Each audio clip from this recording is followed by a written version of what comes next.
So for these three isotopes, what we need to do is just determine how many protons, neutrons and electrons there are. So first of all, let's start with this one at the top. Now at the side, I'm just going to write down P, N and E for proton, neutron and electron. Now the number of protons is equal to the number on the bottom, and this is what defines the element. So for this one here, it's got 15 protons inside the nucleus. Now the number at the top is equal to the number of protons and neutrons.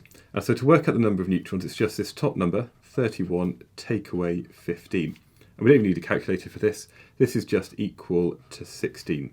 So 15 protons, 16 neutrons means there's 31 things in the nucleus.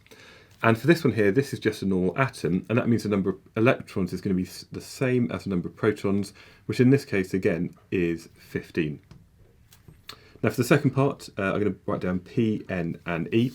This one here, we've got one proton in the middle because it's hydrogen, the most simple atom that there is.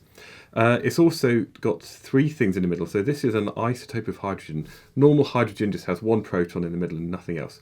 This one has got one proton and two other things, because this number here, the number of neutrons, is going to be equal to the top number 3, take away 1, which is equal to 2. And the number of electrons this time is a little bit more complicated. This isn't an atom, it is an ion. And this one here is a positive ion. Again, you're going to be doing lots of this stuff in chemistry. If it's got one more positive charge than negative charge, and it's got one proton, it must have 0 electrons. And in actual fact, this isotope of hydrogen is also called tritium. Now for the last one here, again, we're going to go for P, N and E.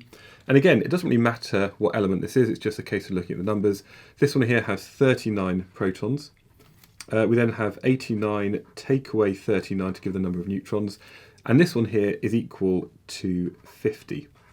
And what you'll notice actually is when you get heavier atoms, they have a lot more neutrons than protons.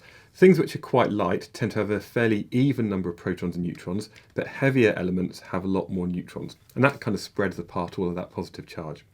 Again, this one is a normal atom, so the number of electrons is going to be the same as the number of protons, which again in this case is 39. So that's all there is to it really.